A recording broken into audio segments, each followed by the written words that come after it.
जोहार friends, learners garage Jharkhand में आप सबका पुनः स्वागत है।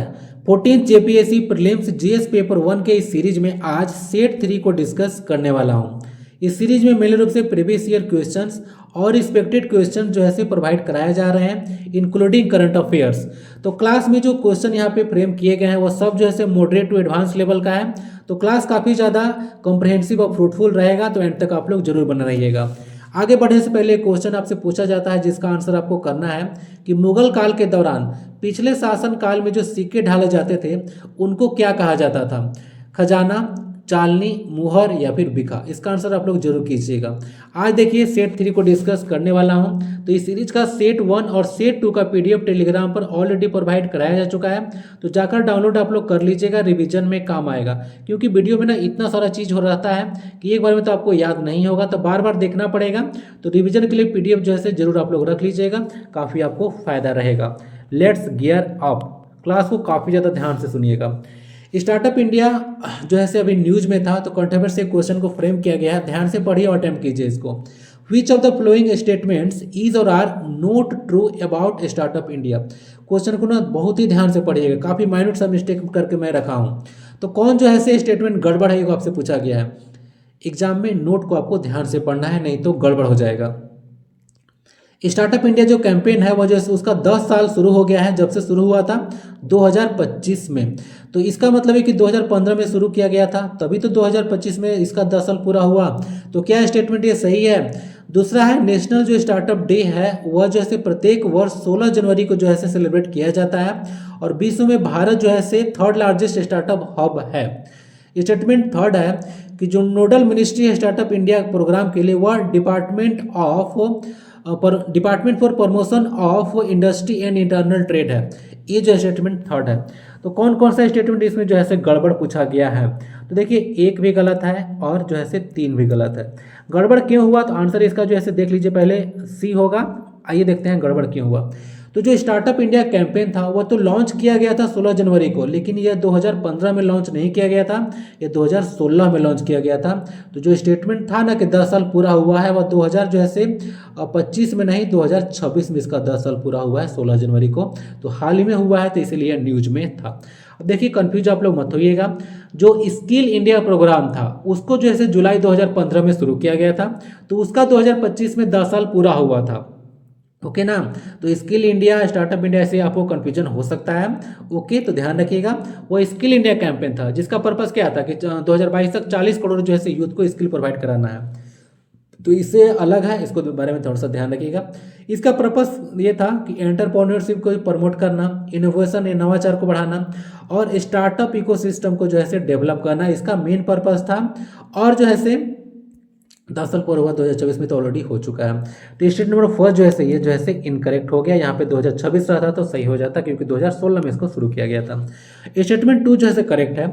नेशनल स्टार्टअप डे जो है 16 जनवरी को ही जो है सेलिब्रेट करते हैं, क्योंकि 16 जनवरी 2016 को इस प्रोग्राम को लॉन्च किया गया था। क्लियर है? और भारत जो है विश्व का तीसरा सबसे बड़ा स्टार्टअप हब है आफ्टर यूएसए एंड चाइना। अब देखिए, सब चीज़ आपको रटना नहीं है, थोड़ा सा ध्यान लगाइएगा।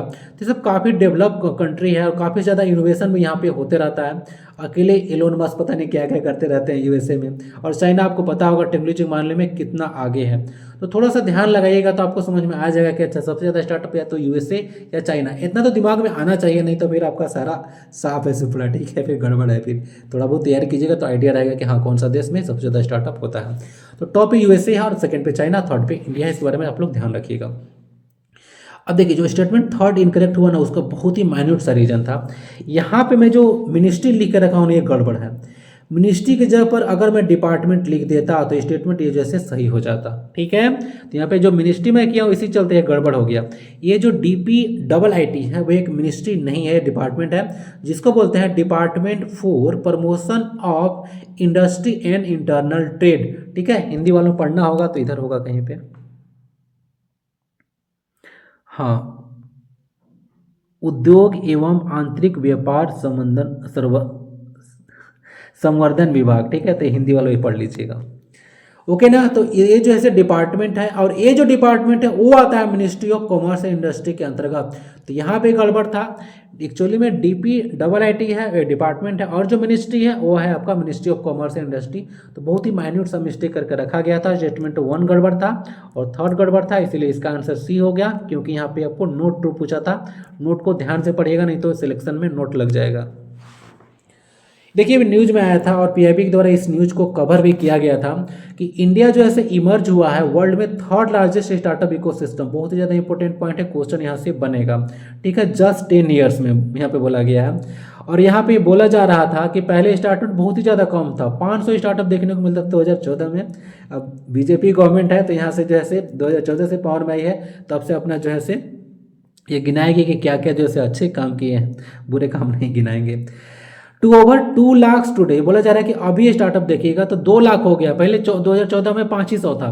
अब बोला जा रहा है कि यूनिकॉर्न्स की जो संख्या है पहले 4 हुआ करता था और अब जैसे 125 हो चुका है। ये भैया यूनिकॉर्न क्या है, एग्जाम में के इंटरव्यू में अगर क्वेश्चन पूछ दे कि यूनिकॉर्न क्या होता है तो आप लोग क्या बताइएगा? तो बताइए इसको क्या बोलते हैं यूनिकॉर्न को। इंटरव्यू में आपसे क्वेश्चन मान लेते हैं पूछ दिया गया। देखिए बहुत सारा एग्जाम मतलब यहाँ पे क्वेश्चन जो है मैं पूछता हूँ, तो इसको ना आप लोग कहीं पे जो है एक नोट बनाकर रख लीजिए कि क्या क्या क्वेश्चन जो है पूछा जा रहा है। और मैं कोशिश करूँगा कि क्वेश्चन जो मैं पूछ रहा हूँ इन कोर्स ऑफ वीडियो व नेक्स्ट वीडियो में आपको प्रोवाइड करा दूँ। ऐसे आप लोग ना पूरा अकर्मण्य हो जाते हैं, थोड़ा बहुत आंसर तो आपको करना ही चाहिए अगर थोड़ा सा आप लोग सीरियस हैं तो। 125 सब ध्यान रखिएगा, यूनिकॉर्न्स भारत में है। जिससे क्या होता है यहाँ पे देखिएगा कि with Indian startup increasing launching IPO क्या होता है? तो ये होता है इनिशियल पब्लिक ऑफरिंग। कहने का मतलब इसको समझिएगा कि मेरे पास कोई बिजनेस है, 100 करोड़ का बिजनेस है और मैं चाहता हूँ कि 100 करोड़ में से इसका 25% कितना आएगा बताइए? तो 25 करोड़ आएगा तो उतना मैं चाहता हूँ कि जो है शेयर मार्केट में इसको लगा दूँ और इसको पब्लिक को बेच दूँ, तो लोग जैसे इसका शेयर जैसे खरीदने लगेंगे, ठीक है। तो इसी को बोलते हैं IPO करना, ठीक है, अपना शेयर पब्लिक को बेचना, समझ गए? जिससे जॉब भी क्रिएट हो रहा है और ग्लोबल लेवल पे हम लोग अपना पहचान भी बना रहे हैं। तो ये सब काफ़ी ज़्यादा न्यूज में था, तो ध्यान रखिएगा। ये था आपका स्टार्टअप इंडिया प्रोग्राम। तो अरे भाई यहाँ पे आंसर सी होगा ना, पहले कुछ और क्वेश्चन था, ठीक है, खुद ही बनाया था तो बाद में इसको मैं चेंज कर दिया था। तो आंसर यहाँ पे इसका सी हो जाएगा। क्लियर है? ओके।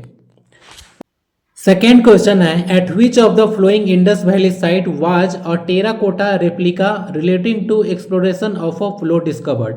हिंदी में भी पढ़ लीजिए जरा। निम्नलिखित में से किस सिंधु घाटी स्थल पर हल की खोज संबंधित टेराकोटा की प्रकृति जो है से मिला है? धौलावीरा, कालीबंगन, राखी गढ़ी या फिर बनवाली। टेराकोटा क्या होता है? तो मिट्टी के जो पका हुआ बर्तन होता है या फिर अलग अलग सामान होता है तो उसको जैसे टेराकोटा बोला जाता है। तो ये मिला है बनवाली से। क्या है? यह सिंधु घाटी से हल की खोज से संबंधित टेराकोटा के प्रमाण जो है से मिला है, एक तरह का प्रतिकृति यानी कि रेप्लिका मिला है, यह बनवाली मिला है। देखिए ये जो स्लाइड था वो बहुत पहले मैं आपको प्रोवाइड कराया था और क्वेश्चन आपसे देखिए यहाँ से बना था, टेराकोटा की हल की प्रतिकृति। ओके, जो कहाँ से मिला था? तो बनवाली से। आइए इंडस वैली सिविलाइजेशन को डिटेल में डिस्कस कर लेता हूँ।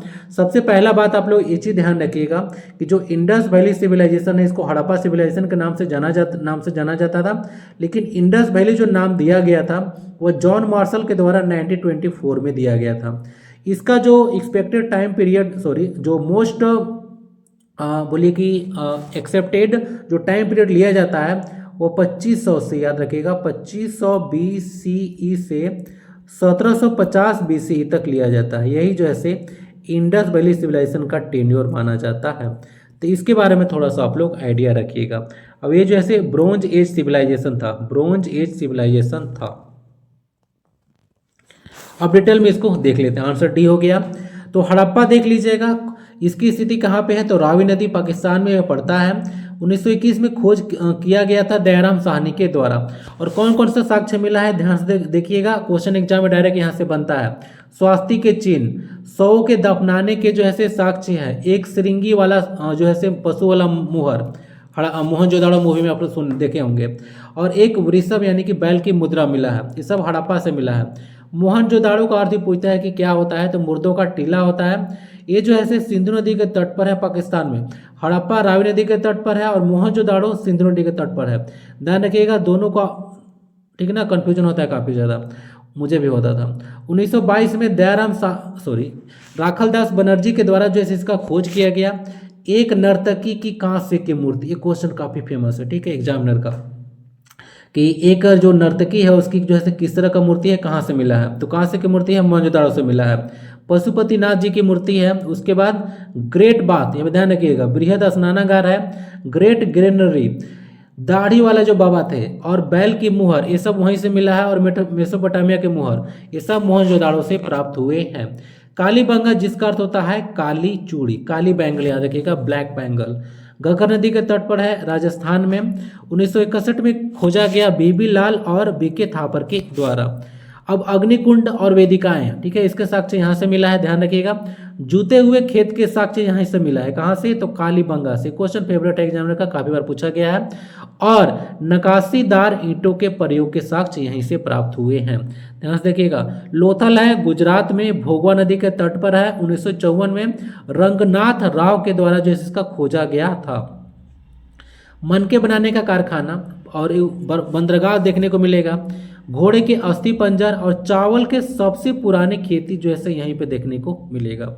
धौलावीरा के बारे में याद रखिएगा। इंडस वैली का कौन सा ऐसा साइट है, क्वेश्चन यहाँ से रहेगा, जिसको यूनेस्को वर्ल्ड हेरिटेज लिस्ट में शामिल किया गया है, बताइएगा। बनवाली हरियाणा में, यहाँ ऊपर था ना धौलावीरा। धौलावीरा कच्छ गुजरात में लू नदी के तट पर देखने को मिलेगा। 1967 में इसको खोजा गया था जेपी जोशी के द्वारा, और खुदाई करवाया गया था एसआर बिष्ट के द्वारा, ठीक है। खोजा किसके द्वारा गया, खुदाई किसके द्वारा किया गया, ध्यान रखिएगा, स्टेटमेंट में क्वेश्चन आएगा। हड़प्पा लिपि के 10 बड़े आकार के चिन्हों वाला एक शिलालेख मिला। 9 वर्णों वाला एक अभिलेख मिला। बैलों की एक जोड़ी, सिंधु पात्रों का लकड़ी का एक साइन बोर्ड, ये सब जो है यहाँ पे देखने को मिला था धौलावीरा में। वनवाली इंपोर्टेंट है, हरियाणा में, सरस्वती नदी के तट पे है। 1973 में उसका रविंद्र सिंह बिष्ट, जिसको आप लोग RS बिष्ट के नाम से जानते हैं, उनके द्वारा खोजा गया था। जौ, टेराकोटा के हल की प्रकृति, जो कि क्वेश्चन था, प्रतिकृति, और जल निकासों के अभाव के साक्ष्य यहीं से मिला है।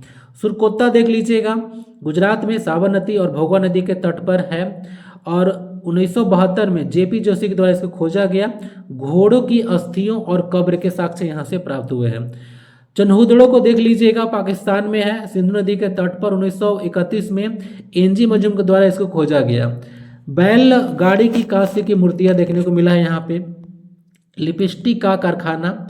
उसके बाद गढ़ के बिना एकमात्र स्थल, ये क्वेश्चन है, बिना गढ़ का एकमात्र स्थल कौन सा था, तो चंदोड़ था। उसके बाद किंक कुआं देखने को मिला, जयसजार, और वक्राकार ईंट। वक्राकार पूछेगा कि ईंट कहाँ से प्राप्त हुआ था, तो ये चंदोड़ से प्राप्त हुआ था। उसके बाद राखी गढ़ी देख लीजिएगा, इंडस वैली साइट का, ये जो है सबसे बड़ा जो है वर्तमान में साइट है, जो कि हरियाणा में सरस्वती नदी के तट पर है। 1963 में इसका खोज हुआ था। खनन 1997 में किया गया था अमरेंद्र नाथ के द्वारा। खोज हुआ था 63 में, लेकिन खनन बहुत बाद में हुआ था। उससे पहले देखिएगा, राखी गढ़ी से पहले इंडस वैली सिविलाइजेशन का कौन सा सबसे बड़ा साइट था, ये बताइएगा। लेकिन जब बाद में खोज हुआ था, खनन शुरू हुआ था, तब जाकर पता चला कि राखी गढ़ी नहीं भाई, राखी गढ़ी सबसे बड़ा जो है इंडस वैली साइट है। क्लियर है, ये बात ध्यान रखिएगा। उसके बाद यहाँ पे नरकंकाल, मातृ देवी अंकित एक लघु मुद्रा। 2014 में सिंधु घाटी का सबसे बड़ा स्थल घोषित है, तो बता ही दिया, 2014 में इसको घोषित कर दिया गया था। चलिए आंसर मिल गया होगा। हाँ, उससे पहले कौन था, अब बताइएगा। रोपड़ देख लीजिएगा, यह है पंजाब में, सतलज नदी के तट पर। 1950 में देख लीजिएगा, बीबी लाल के द्वारा इसको खोज किया गया और खनन कराया गया था 1955 में यज्ञदत्त शर्मा के द्वारा। कुत्तों के साथ मानव के समाधान, यानी कुत्ता के साथ मनुष्य को भी दफना दिया गया। तांबे की कुल्हाड़ी देखने को मिला। नेक्स्ट है रंगपुर, गुजरात में है लोकेशन इसका। खनन किया गया था 1957 में रंगनाथ राव के द्वारा, और खेती के पुरातात्विक प्रमाण जो है यहाँ से मिले हैं।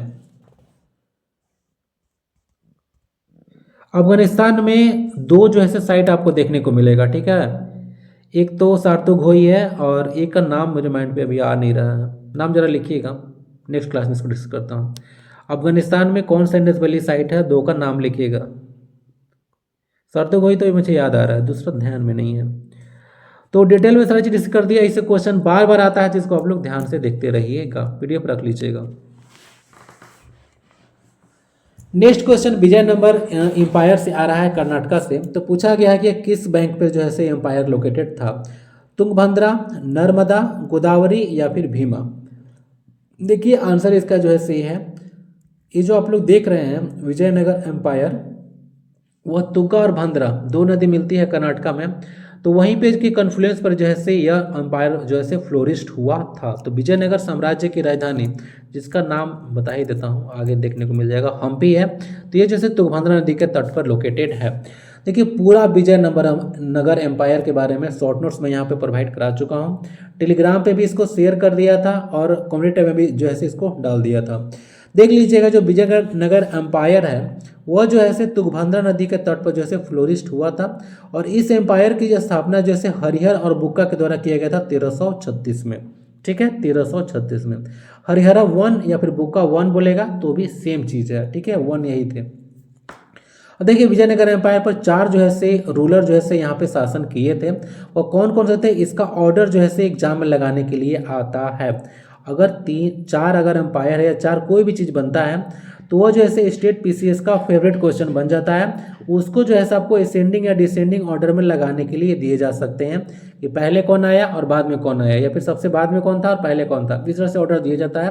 तो ध्यान रखिएगा, पहले संगम डायनेस्टी था, सुलुवा, तुलुवा, अराविदु। तो एस टी ए, ठीक है, याद रखिएगा, एस एस टी ए, ठीक है। पहले संगम है, पहले संगम आएगा। ठीक है, पहले संगम आसान कीजिए तब कहीं जाइएगा, ऐसे करके याद रखिएगा। तो संगम, सुलुवा, तुलुवा और अराविदो। टेन्योर देख लीजिएगा 1336 से लेकर 1485, 1400 उसके बाद 1400 यहाँ से 85 से लेकर 1505 तक, 1505 से 1570 तक और 1570 से 1646 तक। ठीक है, ये मतलब टेन्योर उतना इंपॉर्टेंट नहीं है, थोड़ा बहुत आइडिया आप लोग रखिएगा लेकिन कि जैसे कब से कब तक था। संगम डायनेस्टी के बारे में देख लीजिएगा, डिटेल में यहाँ पे जाऊंगा मैं। तो संगम डायनेस्टी का पहला रूलर कौन थे, तो ये जो विजयनगर एम्पायर पे पहले रूल करने वाले कौन थे, तो संगम डायनेस्टी के लोग थे, जिसमें भी हरिहर 1 थे। हरिहर 1 और बुक्का 1 के द्वारा स्थापना हुआ था, लेकिन पहले रूल हरिहर 1 किया था। ठीक है, ध्यान रखिए, बाद में बुक्का 1 किए थे। उसके बाद यहाँ पे बुक्का 1 है, टाइम आप लोग देखते चलिएगा। 9th रूलर जो है देवराय द्वितीय बने। देवराय द्वितीय को कृष्ण देवराय से कंफ्यूज मत कीजिएगा। ओके, ये जो है मोस्ट इंपोर्टेंट रूलर माने जाते हैं संगम डायनेस्टी के। और इनके द्वारा विठल स्वामी टेम्पल भी जो है बनवाया गया था। कहाँ पे है जरा लिखिएगा।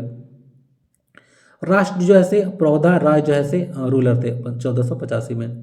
सुलवा डायनेस्टी से देख लीजिएगा, फर्स्ट रूलर थे, उनका नाम था सालुआ नरसिम्हा देवराय। दूसरे रूलर बने थिम्मा भूपल्ला, और थर्ड और लास्ट रूलर बने थे नरसिम्हा राय द्वितीय। ठीक है, इसको ध्यान रखिएगा। नेक्स्ट है आपका तुलुवा डायनेस्टी, जो कि सबसे इंपॉर्टेंट है विजयनगर एम्पायर का। क्वेश्चन यहाँ से भर भर के आता है, एग्जाम में जैसे ही देखता है इसको तो बोलता है कि चलो इसी तो क्वेश्चन बनाना है। फर्स्ट रूलर बने थे तुलुवा नरसा नायका। ठीक है, सेकेंड रूलर बने थे वीर नरसिम्हा राय, और जो थर्ड रूलर आए थे ना भाई, वो तो काया पलट के रख दिए थे, उनका नाम था कृष्ण देव राय। क्या नाम था उनका, कृष्ण देव राय। इनका टाइम भी पूछा जा सकता है आपसे, 1509 से लेके 1529 तक जो है से यह राजा रहे थे, और 1529 में इनका देहांत हुआ था।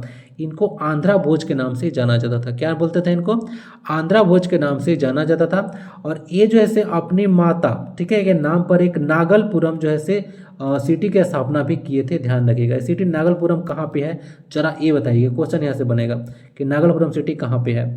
उसके बाद बुक को ध्यान रखिएगा, अमुक्त माल्यदा, ये एक बुक है। ठीक है, ये जो है तेलुगु पोयम का यह बुक है ना, इसके बारे में ध्यान रखिएगा। आगे देख लीजिएगा, ये जो है हजारा टेम्पल और बनाए थे, और विठल स्वामी जो टेम्पल यहाँ पे देख रहे हैं, जो देवराय द्वितीय के द्वारा निर्माण कराया गया था, उसका एक्सपेंशन करवाया गया था इन्हीं के द्वारा। तेनाली राम का नाम आप लोग तो जरूर सुना होगा आपने, तो इन्हीं के जो है दरबारी कवि थे। फोर्थ रूलर इसके अच्युत्य राय रहे, और लास्ट रूलर बने थे सदा शिव राय। अब नेक्स्ट और लास्ट जो डायनेस्टी रूल किया था विजयनगर एम्पायर, तो वह था अराविदु डायनेस्टी। फर्स्ट रूलर थे आलिया राम राय, और सेकेंड रूलर बने तिरुमला देव राय।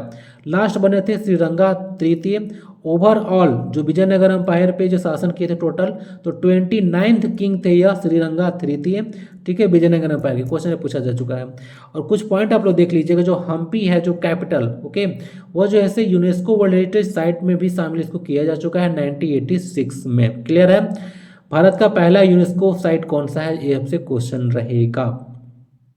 और किस ईयर में, एक मोन्यूमेंट था या फिर एक से ज़्यादा था, वो भी क्वेश्चन रहेगा। फर्स्ट कैपिटल इसका देखने को मिलेगा अनेगुंडी, क्या नाम था, अनेगुंडी। उसके बाद आपको पेनुकोंडा देखने को मिलेगा, और उस रहा था ये सब, ओके, एनुकोंडा और चंद्रगिरी। लेकिन मेन कैपिटल इसका रहा था वो हम्पी रहा था कर्नाटका का। ये सब कुछ चीज़ ध्यान रखिएगा, ओके ना। लेकिन पहला एनागुंडी था, इसके बारे में याद रखिएगा, क्वेश्चन ऑलरेडी पूछा जा चुका है, पता नहीं किसी एग्जाम में, उतना लोड लेके नहीं चलना है। आंसर तो हो चुका है ना, ओके, बढ़ते हैं आगे। आगे नहीं बढ़ेंगे, अभी इसी में जाएंगे। देखिए जो तुंगभद्रा रिवर है, वो दो रिवर एक नाम से नहीं है, तुंगा और भद्रा रिवर जो है से मिलती है, जो कि वेस्टर्न घाट से ओरिजिनेट होती है। ठीक है, कोडली शिमोगा मिलती है कर्नाटका में, तब जाकर तुंगभद्रा रिवर बनती है। इसका कोर्स देखिएगा कर्नाटका में, तो आंध्र प्रदेश और में है इसका बाउंड्री, और कृष्णा रिवर में फाइनली जाकर यह मिलती है। 3 स्टेट में बहती है, कर्नाटका, आंध्र प्रदेश और तेलंगाना। इतना किलोमीटर इसका कैचमेंट एरिया है, स्क्वायर किलोमीटर एरिया है। लेंथ इसका दिया नहीं गया है। मेजर ट्रिब्यूटरी देख लीजिएगा, भद्रा, हरिदा, वेदावती, तुंगा, वर्धा और यहाँ पे कुमदावती। ठीक है, ये सब कुछ इसके ट्रिब्यूटरीज हैं। अब देखिए विजयनगर एम्पायर पे अलग अलग टाइम में जो ऐसे ट्रेवलर्स थे आए थे, तो इनके बारे में आप लोग रीड कर लीजिएगा, किसके टेन्योर में आए थे। ये क्वेश्चन आपसे बन सकता है, आप लोग रीड कर लीजिएगा, आपके लिए ये डाला गया है। नेक्स्ट क्वेश्चन है, Prabhavati Gupta was the ruler of Gupta dynasty, Sunga dynasty, Vakataka dynasty या फिर मौखी डायनेस्टी।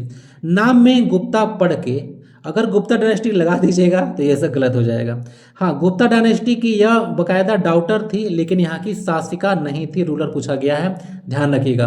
तो डाउटर अगर पूछ देगा तो आंसर तो इसका ए हो जाएगा, लेकिन अगर रूलर पूछ देगा तो आंसर आपको सी लगाना पड़ेगा। वाकाटक डायनेस्टी की जो है से यह रूलर रही थी। कैसे रूलर बने थोड़ा ध्यान से समझिएगा। देखिए वाकाटक डायनेस्टी भारत में 3rd सेंचुरी से लेकर 5th सी तक जो है से सी तक जैसे शासन में रहा था। रूलर्स यहाँ पे देख लीजिएगा, विंध्य शक्ति वाकाटक डायनेस्टी के फाउंडर थे। उसके बाद प्रवर सेना, ये सब ऑर्डर में नहीं है, सेकेंड, रुद्र सेना द्वितीय, प्रभावती गुप्ता और हरि सेना जो कि अजंता केव्स से रिलेटेड है, इनका काम था, मतलब अजंता केव्स में इनका जो है से रोल था। तो ये सब जैसे कुछ रूलर्स हैं। अब देखिए ये जो है से कैसे डाउटर थी, समझिएगा कि ये जो है से चंद्रगुप्त द्वितीय और कुबेर नाग की जो है से यह बेटी थी प्रभावती गुप्ता, जो कि मैरी की थी रुद्रसेना द्वितीय से, यहाँ पे लिखा हुआ है एक शासक। लेकिन हुआ क्या कि वो जो है से उनका डेथ हो गया था रुद्रसेना द्वितीय का बहुत पहले ही, जिसके चलते इनको शासिका बनना पड़ा। ओके, 390 से 410 टेन्योर देख लीजिएगा, बहुत ही शॉर्ट टेन्योर रहा था। तो उस समय जो है से वहाँ की शासिका बनी थी हस्बैंड के अर्ली डेथ के चलते। ये था इसका कहानी। ये जो है से चंद्रगुप्त द्वितीय, जो कि जिनको चंद्रगुप्त विक्रमादित्य बोला जाता है, और कुबेर नागा की यह बेटी थी। तो ये बेटी थी प्रभावती गुप्ता, गुप्ता वंश की, लेकिन शादी की ये थी यहाँ पे जाकर रुद्रसेना द्वितीय से, और बाद में जाकर रूलर बनी थी, यानी कि शासिका बनी थी वाकाटक डायनेस्टी की। तो आई होप कि ये पॉइंट आपको क्लियर होगा। अब गुप्ता डायनेस्टी पिक्चर में है तो डिटेल में मैं यहाँ पे बताऊंगा। 320 से 550 सी, जिसको गोल्डन एज बोलते हैं हिस्ट्री में गुप्ता पीरियड को। श्री गुप्त इसके फाउंडर थे। घटोत्कच उसके ऑर्डर में है यहाँ पे, घटोत्कच, चंद्रगुप्ता फर्स्ट है, उसका समुद्रगुप्ता है, जिनको क्या बोलते हैं नेपोलियन, जो कि बिना बजाते हैं। और उसके बाद आए थे चंद्रगुप्त द्वितीय।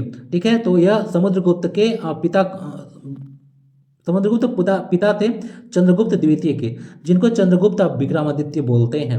और उसके बाद विष्णुगुप्त आए थे, बाद नहीं आए थे, मतलब बाद में आए थे, ये लास्ट रूलर थे गुप्ता डायनेस्टी के। रिवीजन कीजिएगा तो ध्यान रखिएगा, ये सब यहाँ पे ऑर्डर में नहीं दिया हुआ है सारा, मतलब जो रूलर्स है, लेकिन यहाँ पे ऑर्डर में दिया हुआ है। बाकी चंद्रगुप्त जो द्वितीय थे वह शादी किए थे कुबेर नागा से, जो कि डॉटर थी नागवंश की। ठीक है, याद रखिएगा। उसके बाद वो शाक को डिफीट किए थे, शाक को डिफीट करने के बाद शादी किए थे। उसके बाद में ये शादी की थी ध्रुवा स्वामिनी से। ठीक है, याद रखिएगा। सेकेंड डॉटर थी शाका किंग रुद्रसेना द्वितीय का। देखिए ये जो बोला जाता है कि जो ध्रुवा स्वामिनी थी, इनके बारे में एग्जैक्ट जानकारी नहीं है कि यह बेटी थी या फिर पत्नी थी। ठीक है, ये तो थोड़ा सा कन्फ्यूजन है यहाँ पे। तो ध्रुवा स्वामिनी मतलब थोड़ा सा हिस्ट्री में जानकारी नहीं है, ऐसा मैं पढ़ रहा था तो मिला था। और ध्रुवस्वामी नाटक भी है जयशंकर प्रसाद का, आप लोग पढ़े होंगे ध्रुवस्वामी। उसके बाद कुछ इंपॉर्टेंट पर्सनालिटी में देख लीजिएगा, आर्यभट्ट हैं, उसके बाद वराह मिहिर, कालिदास, ये सब जो है इन्हीं के पीरियड में देखने को मिलेंगे। कॉइन्स में देख लीजिएगा, ये दिनार्स देखने को मिलेगा जो कि गोल्ड का था, रूपक था सिल्वर का, ठीक है, ये सब कुछ कॉइन्स देखने को मिलेगा।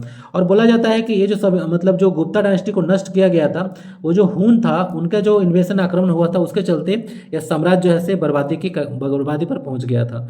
शुंग डायनेस्टी को देख लीजिए, 185 सी से 73 बीसी तक रहा था इसका टेन्योर। उसके बाद जो रूलर्स हैं वो जो है पुष्यमित्र शुंग है जो कि फाउंडर थे, जो कि मौर्यन किंग तो बृहदत्त जो कि अंतिम मौर्य राजा थे बृहदत्त। ओके, तो उसकी हत्या करने के बाद जो है यह शुंग वंश की स्थापना किए थे। ठीक है, इसके बारे में याद रखिएगा। और मौर्य वंश का स्थापना कब हुआ था, तो वह धनानंद की जो है हत्या करके वह बने थे। ठीक है, मौर्य वंश, नंद वंश के शासक थे वो धनानंद। उसके बाद अग्निमित्रा देख लीजिएगा, देवभूति लास्ट रूलर थे जो कि मर्डर किया गया था वसुदेव कण्व के द्वारा। उसके बाद कण्व वंश की नींव रखा गया था यही वसुदेव कण्व के द्वारा। थोड़ा सा आइडिया रखिएगा। मौर्य डायनेस्टी देख लीजिएगा, ये गुप्ता पीरियड के बाद आया था 6th सेंचुरी सी में। हरिवर्मन इसके फाउंडर थे। उसके बाद आदिवर्मन, ईश्वर वर्मन, टाइटल ऑफ महाराज धीराज, ठीक है, इसका टाइटल लिया गया था ईश्वर वर्मन के द्वारा। तो थोड़ा सा आइडिया रखिएगा। और ये जो थे वो फर्स्ट इंडिपेंडेंट मौखरी रूलर थे ना, बोला जा रहा है, यहाँ से ब्रैकेट में होगा। आई होप कि पॉइंट क्लियर हो, काफ़ी डिटेल में डिस्कस कर चुका हूँ। तो रूलर पूछा गया है या फिर डाउटर पूछा गया है, एग्जाम में एक बार पढ़ लीजिएगा। द संगम टेस्ट तोल्कापियम, नाम तो आपने जरूर सुना होगा। क्या है, किस पर यह बुक है, एस्ट्रोनॉमी पे, ग्रामर पे, म्यूजिक पे या फिर मेडिसिन पे। तो ये जैसे ग्रामर की एक पुस्तक देखने को मिलेगा। ठीक है, किस पे, ग्रामर पे, व्याकरण। संगम ग्रंथ है तोल्कापियम। संगम नाम इसका इसीलिए क्योंकि इसका मतलब एग्जैक्ट डेट नहीं है कि पता कि कब इसका रचना किया गया था, लेकिन संगम जो एज था उसके ड्यूरेशन में इसका जो है किया गया था रचना। ठीक है, जो कि चला था 300 BC से लेकर 300 CE तक। इसका थोड़ा सा आइडिया आप लोग रखिएगा। तोल्कापियम जो ग्रंथ है, याद रखिएगा, जो व्याकरण की एक पुस्तक है, वो जैसे इसका 3 वॉल्यूम देखने को मिलेगा। नाम टेढ़ा है ईझुथु, ठीक है, उसके बाद कोल है और एक पोरुल है। तो ECP याद रखिएगा आप लोग, 3 जो है वॉल्यूम इसका है। ओके, फर्स्ट वॉल्यूम जो इसके बारे में, इसका थोड़ा सा रीड आप लोग कर लीजिएगा, किसके बारे में बात करता है। सेकंड जो कोल है वो किसके बारे में बात करता है, पोरुल जो है किसके बारे में बात करता है, पोएटिक, और जो है आपको प्रोसोडी में देखने को मिलेगा ये सब। पोसुल मोर्फोलॉजी और साइंटिक्स देखने को मिलेगा कोल में।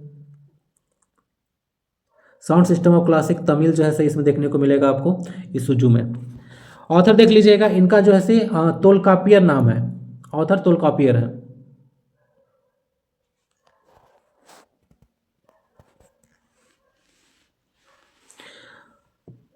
देखिए तोल्कापियम जो ग्रंथ है, इसके बाद थोड़ा सा, तोल का मतलब ना ओल्ड होता है, आई थिंक ये तमिल भाषा में ही होगा। तोल का मतलब ओल्ड होता है और कापियम का मतलब लिटरेरी वर्क होगा। तो ओल्ड लिटरेरी वर्क इसका जो है वर्ड का मीनिंग होता है तोल्कापियम। पूछ दे कि तोल्कापियम जो शब्द है उसका जो है क्या है अर्थ, तो ओल्ड लिटरेरी वर्क इसका मीनिंग हो जाएगा। तो इसको देख लीजिएगा, ग्रामर पे यह पुस्तक है, संगम एज के ड्यूरेशन का में इसका रचना किया गया था। आंसर इसका बी हो गया। नेक्स्ट क्वेश्चन देख लीजिएगा, विच of the flowing administrative structure in ascending order is correct. यहाँ बोला गया है असेंडिंग मतलब बढ़ते क्रम, यानी कि छोटा से बड़ा जाना है। ठीक है, छोटा से बड़ा ये होता है असेंडिंग ऑर्डर। ओके, तो इसको बोलते हैं असेंडिंग ऑर्डर। तो क्या क्या था, हिंदी में ही पढ़ देता हूँ। द्रोणमुख है, स्थानिक है, संग्रहण है और कर्णवाटिका है। तो करवाटिका या फिर खटवाटिका भी यहाँ पे आपको देखने को मिल जाएगा कहीं कहीं पे। तो जेपीसी के द्वारा ये क्वेश्चन पूछा गया था। और क्वेश्चन में थोड़ा सा यहाँ पे एरर है, मैं बताता हूँ एरर क्यों है, आइए थोड़ा सा देख लेते हैं। तो मौर्यन एडमिनिस्ट्रेटिव सिस्टम में देखिएगा, तो ये सब जो है आपको देखने को मिलेगा सिस्टम कि सबसे छोटा जो स्तर पे था वो सबसे छोटी इकाई था एडमिनिस्ट्रेटिव, जो यहाँ पे देखने को मिलेगा एडमिनिस्ट्रेशन में। तो सबसे छोटा जो इकाई था वह था ग्राम। उसके बाद संग्रहण बना था, 100 गांव का समूह था। ठीक है, उसके हेड संग्राहक थे, ये सब देख लीजिएगा। और जो गोप था उसका हेड 10 गांव पर यह बनता था। उसके बाद खारवाटिक बना, 20 गांव का समूह, खारवाटिक बोला जाता था हेड को। द्रोणमुख देख लीजिएगा, 400 गांव का समूह था, द्रोणिक उसके हेड को बोलते थे। उसके बाद स्थानिक आया। ठीक है, क्या आया, स्थानिक। तो यह 8 अरे भाई एरर है यहाँ पे, पीटी में सही कर दूंगा। 800 गांव का यह समूह है जिसको स्थानीय के नाम से जाने जाते थे। यह आहार और विषय, इसको ना डिस्ट्रिक्ट बोला जाता था, जिसको हम लोग, जिसके हेड को यहाँ पे विषयपति भी बोलते थे। उसके बाद प्रांत आता था और हेड सबसे कौन था, तो राजा था, टॉप पे बैठा हुआ। तो यहाँ से लो से हाई यहाँ पे जाइएगा तो ए ऑर्डर है। इंग्लिश में भी लिखा गया है, इसको आप लोग देख लीजिएगा अच्छे से। जिला को आहार या फिर विषय बोलते थे, इंग्लिश में पढ़िएगा तो यहाँ पे लिखा हुआ है। तो हिंदी इंग्लिश दोनों डाल दिया हूँ। 8000 को 800 पीडीएफ आप लोग डाउनलोड कीजिएगा तो आपको मिल जाएगा। तो ये था hierarchy of administration during Mauryan period as per the Vishnu Gupta's Arthashastra. देखिए तो अगर मैं इस क्वेश्चन को असेंडिंग की जगह पर डिसेंडिंग कर दूं तो ये इसका आंसर जो है से यहाँ पे, इसको अगर डिसेंडिंग कर दूं तो आंसर इसका सी देखने को मिल जाएगा। सबसे पहले आएगा छोटे स्तर पर, डिसेंडिंग मतलब, सॉरी डिसेंडिंग मतलब बढ़ते से घटते हो जाएगा ना। तो स्थानीय सबसे यहाँ पे ऊपर आ जाएगा, देख लीजिए यहाँ पे घटते क्रम में स्थानीय। उसके बाद द्रोणमुख आ जाएगा, खरवटी के यहाँ पे आ जाएगा और उसके बाद संग्रहण आ जाएगा। ठीक है, तो ये ऑर्डर हो जाएगा टॉप से बॉटम की ओर। तो आंसर इसका इसी तरह से जो है से सी आप लोग लगा लीजिएगा। क्वेश्चन को मैं यहाँ पे इसको ठीक कर दूंगा, ये हो जाएगा डिसेंडिंग ऑर्डर, न कि असेंडिंग ऑर्डर। थोड़ा सा क्वेश्चन में एरर था। ये मौर्य वंश से रिलेटेड है और ऑलरेडी मैं बता चुका हूँ चंद्रगुप्त मौर्य के द्वारा जो है से इसकी स्थापना किया गया था after killing the last ruler of Nanda dynasty Dhanananda. ये हायरार्की है, एग्जाम में बार बार क्वेश्चन बनता है तो आपको देखना पड़ेगा। ओके ना, एडमिनिस्ट्रेटिव हायरार्की देख लीजिएगा कैसे बढ़ रहा है, कैसे किसी भी ऑर्डर में आ सकता है question. Who are the responsible for the smooth functioning of Mughal mansabdari system. जो मुगल मनसबदारी प्रथा आप लोग सुने होंगे, तो बोला जा रहा है कि उसके लिए कौन रिस्पॉन्सिबल था मुगल पीरियड में, उसके फंक्शन के लिए, यानी कार्यों का देखरेख कौन करता था, वकील, वजीर, मीर बख्शी या फिर सदर। देखिए आंसर इसका जो है सी है, मीर बख्शी जो है देख रेख करता था मनसबदारी से रिलेटेड चीज़ों को। क्लियर, आंसर इसका सी है। देख लीजिए मुगल पीरियड में आप लोग अगर देखिएगा तो प्रशासन से संबंधित बहुत सारा चीज़ था, तो काफ़ी डिटेल में यहाँ पे मैं डाल चुका हूँ। इसको आइए डिस्कस कर देता हूँ कि मीर बख्शी तो हो गया इसका आंसर। तो सबसे पहले देख लीजिए जो केंद्रीय प्रशासन थे, कहीं कहीं पे कुल 4 मंत्री पद या फिर 5 मंत्री पद का जिक्र देखने को मिलता है मौर्यन पीरियड या उस पीरियड में, सॉरी मुगल पीरियड में, मौर्यन बोल रहा हूँ, मुगल पीरियड में। तो यहाँ पे वजीर थे जिनको वकील बोला जाता था, इसको साम्राज्य का प्रधानमंत्री की तरह ट्रीट किया जाता था, ठीक है। और उसके बाद सैनिक और असैनिक दोनों जो है से मामलों में इसको असीमित अधिकार प्राप्त है, सीमित नहीं था, असीमित अनलिमिटेड जो है इसको राइट प्राप्त था, जैसे प्रधानमंत्री जी के पास है, कुछ भी कर दे रहे। दीवान देख लीजिएगा, ये जैसे वित्त और राजस्व का सर्वोच्च अधिकारी होता था। उसके बाद वजीर के अधिकार, जो वजीर ऊपर हम देख रहे हैं, उसके अधिकार को जो है सीमित करना, ये भी था कि किसी के पास सारा पावर नहीं होना चाहिए, ठीक है। अगर किसी के पास ज़्यादा पावर हो जाएगा तो पावर का वह दुरुपयोग ही करता है, सदुपयोग नहीं करता है। और काम था कि अगर सम्राट अनुपस्थिति हो तो शासन के साधारण जो कार्य है उसकी देख रेख करेगा। और सर्वाधिक समय तक जो है दीवान रहे थे असद खां, 31 वर्ष तक रहे थे, ये चीज़ आप लोग देख लीजिएगा। अब देखिए दीवान की कुछ सहायक भी थे, जैसे दीवाने खालिसा थे, उनका काम था जो शाही भूमि था उसका देखभाल करना। उसका दीवाने तन था, दीवाने वेतन होगा, दीवाने वेतन था, सॉरी दीवाने तन नहीं था, इसको एक बार देखना पड़ेगा। तो दीवाने तन था, वेतन और जागरों की देखभाल ये करता था। और एक था मुस्तौफी, ये जो है आय व्यय का निरीक्षक था, ठीक है। इसको ध्यान रखिएगा, कितना पैसा आ रहा है, कितना जा रहा है, यानी कि जैसे भारतीय संविधान में कहे गए the guardian of public purse, article 148 151 उसी की तरह ये एक्ट करता था। तो तीसरा आया मीर बख्शी, ये जैसे सैन्य विभाग का सर्वोच्च अधिकारी था, जो कि आंसर था, तो यहाँ पे लिखा गया था सैनिकों का संपूर्ण प्रबंधन, महल की सुरक्षा, मनसबदारी जो व्यवस्था था उसका सुचारू रूप से परिचालन कराना, मतलब चलाना था, ये इसी का काम था। अब देख लीजिए अकबर ने मीरे सामा के एक पद की भी स्थापना किया था, जो कि घरेलू मामलों का प्रधान था और साम्राज्य के अंतर्गत आने वाले कारखानों का स्वतंत्र प्रभार भी इसी के पास होता था। सदर कुल, सदर वहाँ पे ऑप्शन में था, तो सदर कुल इसको बोला जाता था, या शेखुल इस्लाम भी इस पद को बोला जाता था। कार्य था कि धार्मिक मामलों में बादशाह का सलाहकार था। मुगल काल में सर्वप्रथम जो है सदर रहा था, उसका नाम था शेख गदाई। क्या नाम था? शेख गदाई। मीरे समा देख लीजिएगा, ये सर्वोच्च मैनेजर था, प्रबंधक था। हीरे है, जवाहिरात है, हथियार है, गोला बारूद है, और पशुओं की देखरेख और प्रबंधन का कार्य इसी के द्वारा किया जाता था। काजी, ठीक है, मियाँ बीबी राजी तो क्या करेगा काजी, तो वही काजी उल कुजात है, ये न्याय विभाग का प्रधान था, प्रधान काजी था। और प्रधान न्यायालय जैसे इसी के अंतर्गत यह आता था। प्रत्येक बुधवार को जैसे कचहरी भी आयोजित किया जाता था, ध्यान रखिएगा, काजी के द्वारा। मीर आतिश के बारे में देख लीजिएगा, तोपखाना विभाग का यह प्रमुख था। दरोगाए डाक चौकी, यह क्या था, तो सारे साम्राज्य की सूचना और गुप्तचर विभाग का यह अध्यक्ष थे, दरोगाए डाक चौकी। मुस्तसबी को देख लीजिएगा, मुहत्सिब को देख लीजिएगा, धार्मिक और धर्मनिरपेक्ष दोनों कार्य करता था, ठीक है। उसका बाद मादक पदार्थों, जुआ जैसे गतिविधियों को रोकना, ये इसका कार्य था मुहत्सिब का।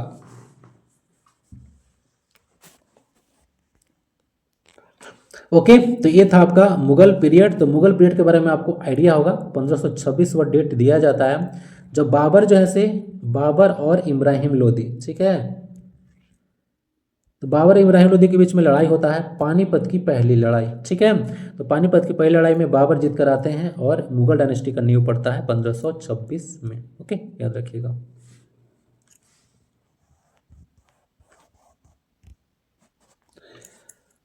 बहलोल लोदी, सिकंदर लोदी और इब्राहिम लोदी, 3 लोदी डायनेस्टी के रूलर याद रखिएगा, बहलोल, सिकंदर और Ibrahim. Answer is C. Next question है, during the Mughal period the coins minted during the previous reign were called. Mughal काल के दौरान पिछले शासन काल में जो सिक्के ढाले जाते थे उनको क्या कहा जाता था। आंसर इसका जो है से चलनी है, ठीक है, चलनी, चालनी जो बोलना है। तो देखिए ऐसे याद रखिएगा कि जो सिक्का जो चलन में था उसको चालनी को बोला जाता था, यानी कि अभी बंद नहीं किया गया है, लीगल टेंडर में वह था। अब देखिए मुगल कॉइन सिस्टम से क्वेश्चन आपसे बनेगा, आंसर तो बी हो चुका है। बाबर के टाइम में देख लीजिएगा, शाहरुखी, ठीक है, शाहरुखी जो है से कॉइन जो है से इशू किया गया था, या सिल्वर का कॉइन था, इसके बारे में आइडिया रखिएगा, बाबर और हुमायूं दोनों के द्वारा।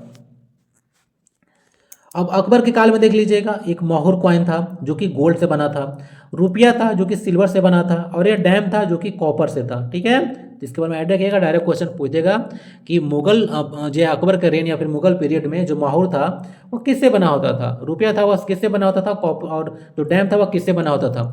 ऐसे जो है मैच करने के लिए आ सकता है। क्लियर है। जहांगीर के टाइम में जो है जोडियाक साइन आप लोग देखते हैं 12, तो उसका उस साइन के जैसा जो है कॉइन जो है जहांगीर के द्वारा जो है इशू किया गया था। और देखिए बाकायदा जिस मैं कॉइन्स लिया हूँ वह सब जो है आरबीआई के ऑफिशियल वेबसाइट से यहाँ से उठाया गया है। तो आरबीआई बाकायदा जो है इस तरह का जो है कॉइन के बारे में जो है वहाँ पे डिस्कस कर चुकी है। तो थोड़ा सा देख लीजिएगा आप लोग भी।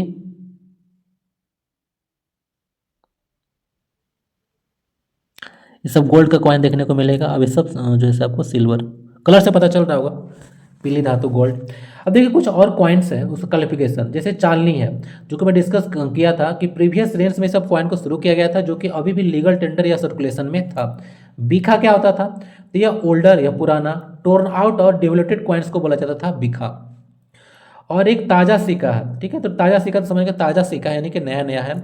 और उसके बाद एक खाजना है, ये कॉइन्स था जो कि कॉइन्स और wealth kept in the treasury, जो कि आप लोग देखे होंगे जो खजाना में रखा जाता है कॉइन्स, उसको बोला जाता था। ये खजाना ही लिखा हुआ है। नोट नेसेसरी इन सर्कुलेशन, कहने का मतलब ये खजाना में बहुत सारा चीज़ हो सकता है, अलग अलग तरह के कॉइन्स हो सकते हैं, बट हो सकता है कि अब वो जो सिक्के हैं उनको डिमोनेटाइज कर दिया गया होगा और लीगल टेंडर में नहीं होगा, तो उसको खजाना बोला जाता था। तो आई थिंक कि सारा चीज़ हो चुका है। बीखा क्या था इसको डिस्कस हो चुका है, बीखा यहाँ पे ऑप्शन छूटना नहीं चाहिए। मोहर हो चुका है यहाँ पे, नेश था आपका, चालनी हो चुका है और खजाना यहाँ पे हो चुका है। ओके, तो सारा कॉइन्स के बारे में डिस्कस कर चुका हूँ। क्या था मुगल टाइम में कॉइन सिस्टम, कॉइन्स का कुछ क्लासिफिकेशन देख लीजिएगा, सिल्वर गोल्ड कॉपर कौन सा कॉइन था, क्वेश्चन इसे बन सकता है। नेक्स्ट है, in which district of Jharkhand is neolithic archaeological site Barudih located. तो जो न्योलिथिक पीरियड बोला जाता है वह 10,000 BC से लेकर 4500 BC तक बोला जाता है। ओके, इसके बारे में देख लीजिएगा। और वो टाइम होता है जो बोला जाता है किसान जो हंटर गेदर पहले था ना, हंटर गेदर पढ़े होंगे झारखंड जीके में ना, BHK, बिरहोर, हिलखड़िया, कोरबा, ये सब।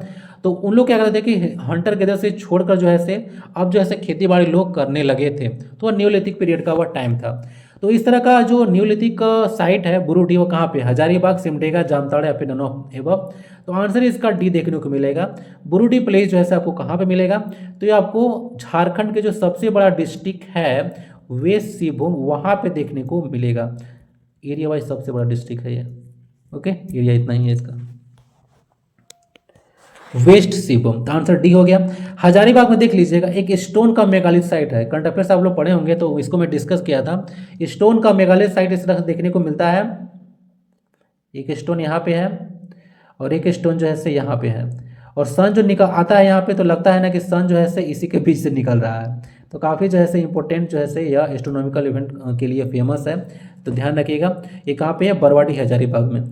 इसको की गुफाएं भी हजारीबाग में ही है, कुछ चीज़ मैं डिस्कस कर देता हूँ। ब्रोडी देख लीजिएगा वेस्ट सिंहभूम में है, और मेनू टूल्स और आर्टिफैक्ट्स देखने को मिलेगा न्यूलिथिक एज का। चोका हाथों के बारे में देख लीजिएगा, ये मेगालिथ साइट है रांची में, डोमेन्स है, मेनहिट्स है, और बुरियल ग्राउंड्स देखने को मिलेगा जो कि मुंडा अपना यूज करते थे, तो वो सब का कुछ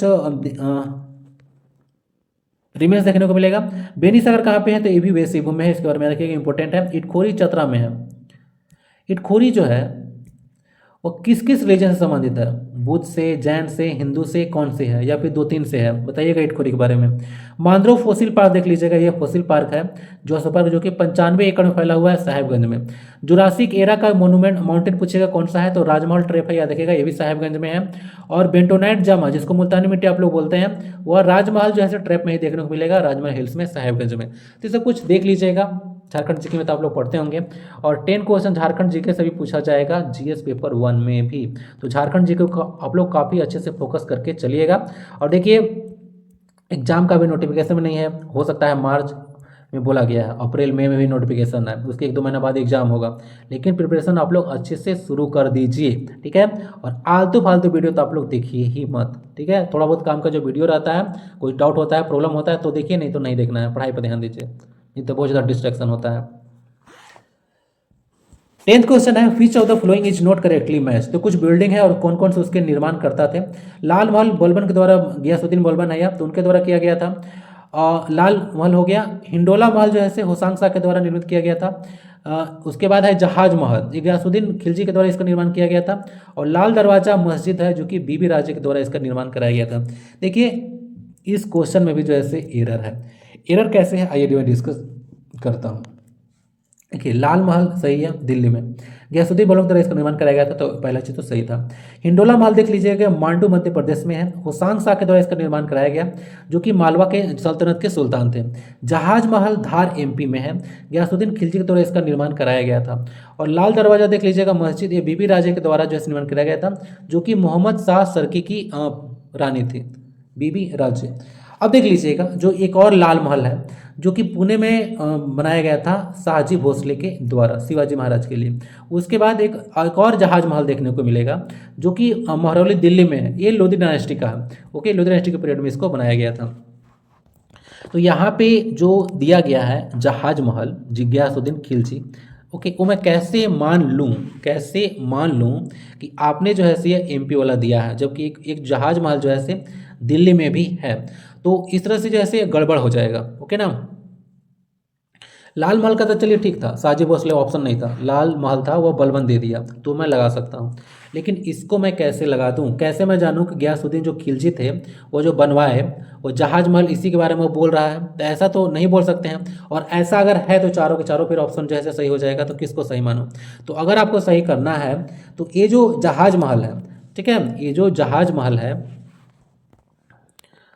इसको जो है आप लोग दिल्ली वाला कर दीजिए। जहाज महल अगर दिल्ली का कर देंगे तो दिल्ली वाला तो लोधी डायनेस्टी के द्वारा किया गया था, तो आंसर इसका सही हो जाएगा। गड़बड़ है, ये जो है लोधी डायनेस्टी के द्वारा था, न कि गयासुद्दीन खिलजी के द्वारा। तो क्वेश्चन में थोड़ा सा यह एरर था, डिटेल यहाँ पे डाला जा चुका है, तो इसको आप लोग अच्छे से देख लीजिएगा। तो आज के क्लास के लिए इतना ही, काफ़ी शॉर्ट एंड सिंपल रहा होगा लेक्चर, काफ़ी कुछ आपने जाना होगा। पीडीएफ टेलीग्राम जाकर डाउनलोड कर लीजिएगा और फीडबैक दे दीजिएगा भाई कि वीडियो कैसा लगा। टाइम पास अगर मैं कर रहा हूँ तो बता दीजिएगा भाई, बंद कर देता हूँ।